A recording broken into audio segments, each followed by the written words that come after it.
Hello, fans, and welcome to the Utah Hockey Club postgame show with the Two Line Pass podcast. Another great game in the books, and I'm Randon, and alongside my co-hosts, Dustin and Ryan, we will break down all the goals, saves, hits, and highlights. Welcome to another postgame with the Two Line Pass. Welcome in, fans, to another post-game show with the Two Line Pass podcast. I'm Randon. Joined with me is Ryan. Dustin was at this game. An amazing 4-1 victory. Utah Hockey Club defeats a very, very good Carolina Hurricanes team 4-1. Ryan, what a game. This is what we've been missing, right? This is what we've been asking for, and they finally delivered on it. Yep, like I was saying last night, that, this was a game I felt like we could win. I felt like we matched up pretty well against them, and even if the officiating wasn't necessarily on our side, the boys pulled out a huge win, and big shout out to Vejmelka, or I think that's how you say it, right? Vejmelka. Are you talking about the goalie or the defenseman? The goalie. The goalie, Vejmelka. Shout out Vejmelka for winning the starting job and taking over a game. This is what we needed. We needed somebody to steal a game, and Vejmelka showed up, and I appreciate it. And that was a good one. Yeah, no, absolutely. We talked about this. We talked about looking for a team to step up offensively. We talked about looking at a team to play 3 periods of hockey. And we talked about a goalie needing to step up and steal a game. And I think we got at least 2 of the 3. And I'm going to count this as a full game effort because the effort shown in the 3rd period was so good that it made up for any lackluster, looking at the 2nd period specifically. But let's walk you through the game. If you did not get to see this, you're going to go want to watch the replays. So there were some line changes, right? So Bjugstad comes into the first line. He's now the first line center. And Barrett Hayton goes down to the 3rd line. No big other changes. Vejmelka gets the start in goal. Now, we all know what has happened historically. When Vejmelka gets the start, the offense goes to hell, right? Through his 3 games coming into this game, the team had scored once.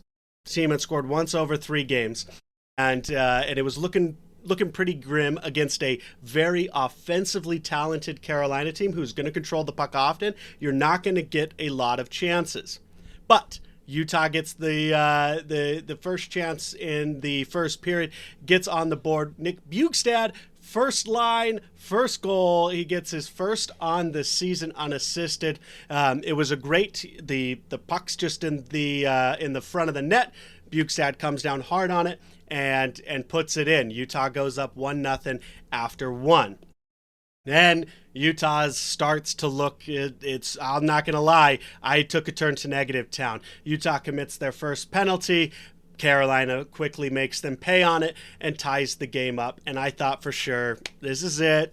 Carolina's going to turn it on, and we're going to be talking about another game. But no, Utah locked down defensively, and Vejmelka made save after save after save to keep the game 1-1 going into the 3rd. Now, we all know storylines about the Utah Hockey Club having moments in games where they just collapse, right? We're talking 2, 3, 5-minute stretches where anything that can go wrong does go wrong, and Utah allows a close game to just get out of control and slip away.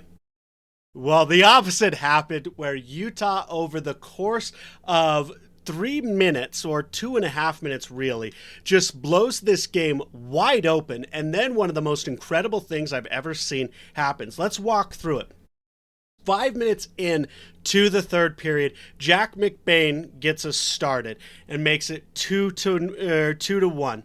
And then 2 minutes later, in between this, by the way, in between this goal by Jack McBain and Mikhail Sergachev, there is a goal that looks good. Lawson Krause has a goal that's called back. It ends up hitting the crossbar and doesn't go in. So it looked like Utah was going to take a 3-1 lead, but that stays 2-1.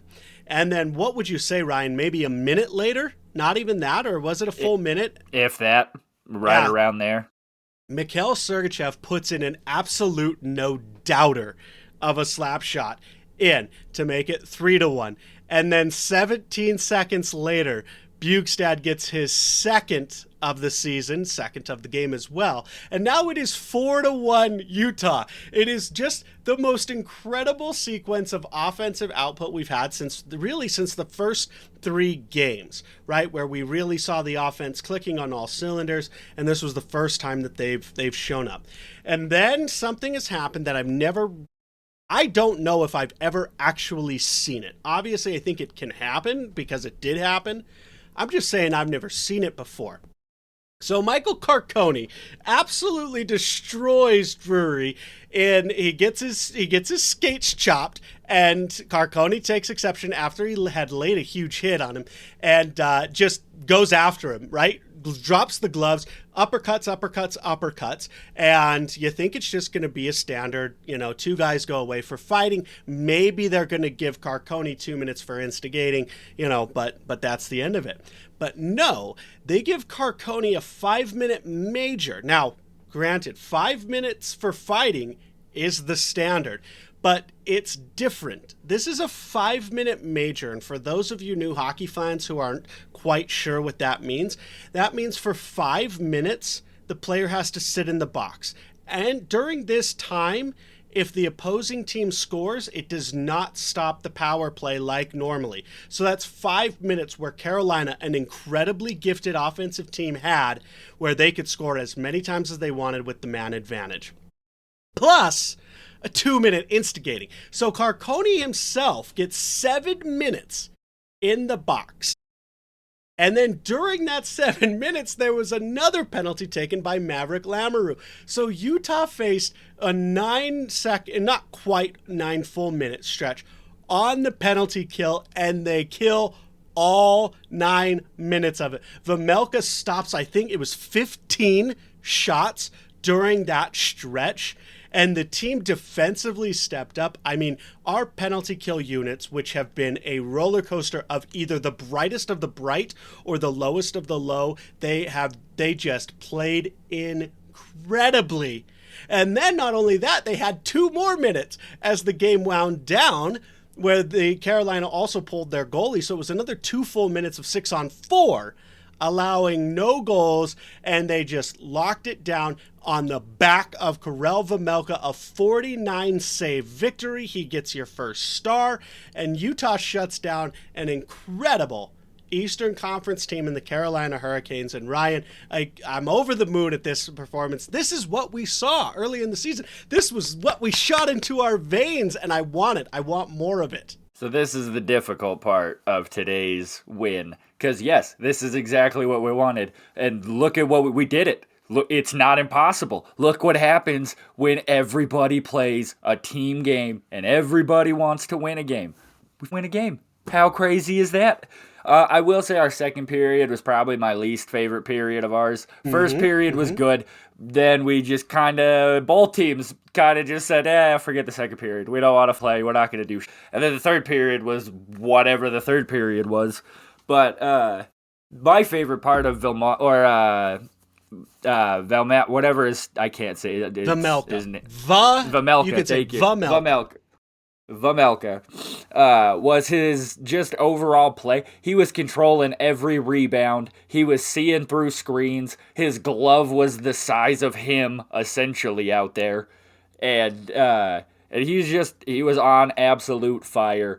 And if I was in that office or somewhere in the room, I'm yelling at do not make any changes. Nothing. Leave Bukestad on this top line. If you want to mess with the bottom, I don't really care. They don't really do much. Other than tonight, they did some stuff. That was nice. Look at McBain go. But leave that top 2 line. Because even Smaltz, who I have been notably hard on and have demanded his trade because I am not sold on the Nick Schmaltz gut thing. But even he had a phenomenal game tonight playing with Bukestad. I thought that line actually played like a first line. It was one of the first times this year our first line has looked like a first line. Yep. And everybody on defense was looking great. Cole, even though he took 2 penalties that, we wanted him back, because Cole, you're better than that. We know you're better than that. He still played a phenomenal game outside of the 2 penalties. And him and the Lamoureux pairing is an absolute perfect second pairing defense.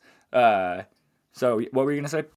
No, I said I was going to say while we're all riding high on the Schmaltz train, because we all know we love him. He's possibly the greatest Nick Schmaltz in the history of ever, and I'm going to get his jersey on Friday. I can't wait. He was credited with assist on Bjugstad's second goal, so he is just cruising to the top of the assist charts. He now has 3 more than the next closest player on the team. I mean, Nick Schmaltz is just under a point per game, guys. 12 assists now. No, he got his 13th assist now. 13th assist. So I'll never stop liking Nick Schmaltz. He's my favorite on the team. Even if he's not scoring as much as I thought, he's a playmaker still. He's a playmaker. And you're right, Michael Ryan. Kesselring. He said, if I'm getting a jersey, it's Michael Kesselring. Because once again, he proved that, sure, we might not have a Cale Makar on our team, but we have a Michael Kesselring, goddammit. We don't need your Cale Makar. We got Michael Kesselring. Yep. No, he's been so great. He's been so great since Jersey went out. Kesselring has stepped up and filled the void. Not that like there is a void of defensemen scoring. Sergachev got his 3rd goal, and we don't need to rely on our defensemen like other teams, cough Colorado, for defensemen to score. But he has just been incredible, and you talked about it just a minute ago, Ryan. Don't mess up these lines, especially the defensive pairings. Please, for the love of God, do not change the defensive pairings. The Sergachev-Mata defensive pairing is perfect. The Valimaki-Kesselring is perfect. They started that's what the defensive pairing before Jersey went down. That's where they started, and I please let them stay. And then the Lamoureux-Cole defensive pairing has so much chemistry, and I think Lamoureux is gaining so much experience from Cole. Please don't change it. I wouldn't mind if Lamoureux and Cole go to the 3rd pairing, but I really don't care because the 2nd and 3rd pairing is maybe going to get a minute or a minute and a half difference of ice time. But don't change the defensive pairings. Please, don't change the defensive pairings. And I think right now you've got something in the forward lines that is working. It's going to continue to work. If Dylan Guenther stops passing up shots, please, he's going to get back up on the score sheet. Because you have Logan Cooley, who just has played. He's one of the best defensive forwards in the league and possibly the best defensive forward we have on the team. I think that he has just played so good defensively, and he's the type of playmaker on that second line that Schmaltz is on the first line. Logan Cooley's 2nd on the team in assists, and they just need to stick with it, right? Just stick with the line so that Guenther and Michelli can get that cohesiveness to actually continue to put points on the board. And then you've got your 3rd and 4th lines are just there. McBain has 4 goals. And you're going to get your Lawson Krause is going to get his scoring. You're going to get scoring, and you're going to get physical play from those 3rd and 4th lines. I don't think you need to change anything at this point. Your lines are secure, and we just showed against one of the best teams in the East why. And Ryan, you said, why can't we play like this against the Central, man? Why can't we play like this against the West? We crushed the East, but can't play against the West. Not just any teams in the West or in the East, but we've taken out now the Carolina Hurricanes, the New York Rangers, and the Boston Bruins. What the but we can't beat the San Jose Sharks in regulation. I don't know. If they I get it. It's impossible to play, your best every night. But if they can play that good 4 out of 5 games a week, what's the problem here, fellas? What's going on? Because, that was a great effort by everybody from top to bottom. Just do that every night. I don't think that's too much to ask from professionals making millions of dollars. Maybe I'm outspoken and just wrong, but I feel like you guys should be able to do it. Otherwise, why are you here? What are we doing? I don't think it's an unreasonable expectation. There are certain expectations at my job that I have to to achieve, and everybody who's out there working, you're all expected. So we've expected, I don't even think we've expected greatness. We've expected, mediocrity, to be honest. And this game, though, showed why we can expect more from this team, because this team has more than they had been showing. And this is the team that we saw early in the season. This is the team that shows up occasionally, but usually only for a period, usually in spurts.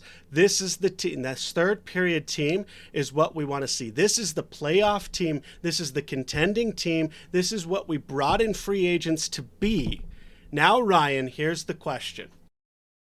Vejmelka, 49 saves, 1 goal against, 98 save percentage. Do you go back to Connor Ingram, or do you say, Vejmelka, this game, you won the starting role, it's yours until you lose it? Yep, that's what I would go with at this point. I don't think we have anything to lose by riding Vejmelka. And yeah, we're on a little bit of a homestand. Maybe that'll be good for him. Maybe Connor maybe give Ingram the little bit of a break or something. Let Vejmelka play until he runs out of gas, if he even does run out of gas. I love Ingram, but he's not playing great. And for the first time all year, the boys actually showed up for Vejmelka. That's the more important part. So, keep it going. Just keep on. If they can show up for Vejmelka every night, I feel like Vejmelka's going to show up for them every night. Unlike Ingram, who not necessarily has shown up for the boys every night. But I thought, they played really, really well in front of him today, and he was an absolute stud out there. So, yeah, I would say he's got the job for me, at least right now. But I don't know. I'm not an NHL head coach. Well, you should be. And I think the decision's going to be made that he's going to start against Las Vegas on Friday. I don't see a world where he doesn't after this game, barring some injury we didn't see. He just played that good. And I don't even think it was that he was making saves he had no business making. He had some really incredible saves, but a lot of them were just fundamentally sound goaltending. He was in the right place positionally each time he needed to be, and he was making saves that you need to make, that we've seen both Vejmelka, but a lot of times Connor Ingram, especially glove side, where there's a lot that you're just like, oh, Connor's going to want that one back. Oh, Connor's going to want that one back. And Vejmelka made those saves to where we don't have to say Vejmelka's going to want that one back. He made the saves not only that he had no business making, but all of the ones that he had business making. The only goal he allows was on the power play. That's going to happen. Otherwise, 49 saves. I think you give Vejmelka the starting job until he loses it. And you start to give him the 3 starts on, 1 start off, and get Connor back in the game, right? Get his confidence back up. I think right now, Connor Ingram may be facing a crisis of confidence, and Vejmelka right now should have all the confidence in the world. Now, I don't know if you saw the stats, Ryan. So Carolina's second in the league in goals per game, first in the league in shots per game, first in the league in shots per 60. Basically every shooting category, Carolina was first in. And Vejmelka played out of his mind. And I don't want to just say that Vejmelka did it all, because the guys in front of him, like you said, played their hearts out. Lots of blocked shots, lots of passes being deflected, lots of just rugged, sound defensive play. Look at Logan Cooley making those just dogged plays, coming back and getting those pucks and stealing those pucks. It was just incredible to watch. Really a team effort all the way around. And then, of course, your offense puts up goals. So even if Vejmelka was, finally after the just getting peppered in those power plays, your team did enough offensively that we win this game. So going forward, let's not change anything. I would love them to just run it back on Friday against Vegas, and then I think we're going to beat Vegas. You run it back, and then that's what we talked about on our super optimism, right? That's the 2 in a row and then the winning streak to see what happens when Washington comes in. So if I just run it back. Please just run it back on Friday. If this is the team that shows up on Friday, yeah, we should have no problem at least playing a much better game against the Knights, if not beating the Knights, who are garbage on the road. And I feel like this team, that looked like an NHL team out there, and one that wants to compete, and just, I don't know what you say to hockey players in a locker room, but you just, I don't know, tell them you get the night off, do whatever, you know what I mean, give them whatever, but please, if you guys play this good every night, we're going to have a great time. It's going to be a good season.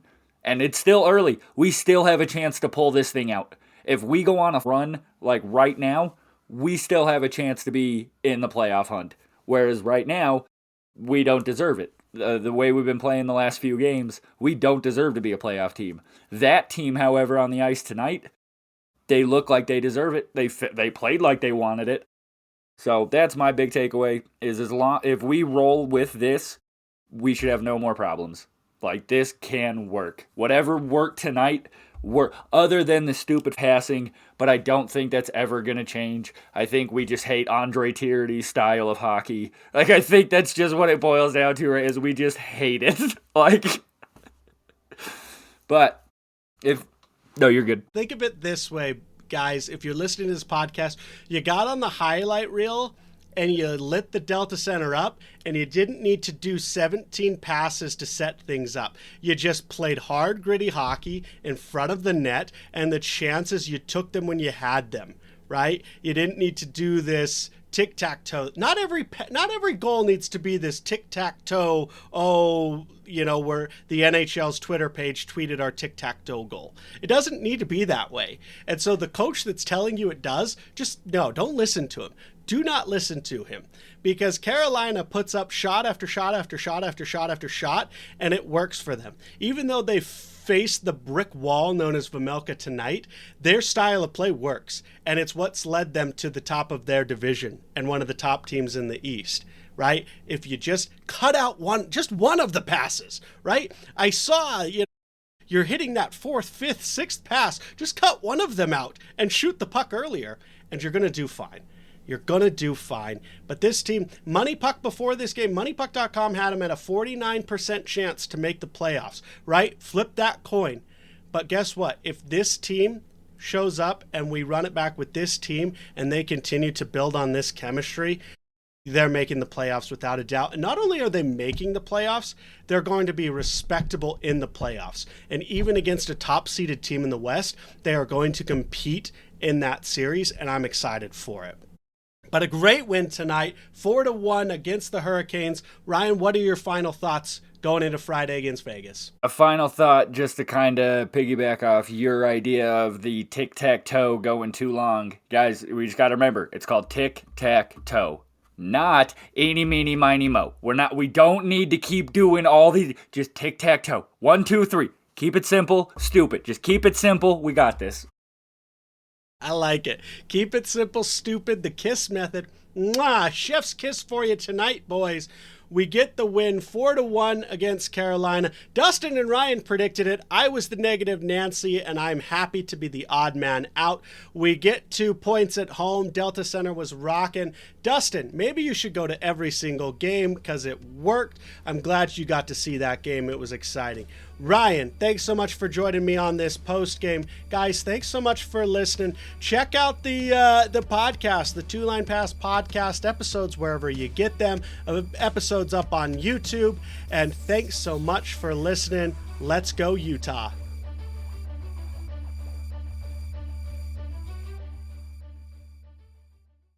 Thank you for listening to another episode of the Two Line Pass podcast. Please follow us on Twitter at the Two Line Pass. You can follow Dustin at HighlightsUt. You can follow Randon at TLP Randon and Ryan at CarnsRyan0420. During the off-season, new episodes of the podcast drop every Wednesday with bonus episodes throughout. And during the season, we will have our weekly show plus game day episodes so you don't miss a minute of the action.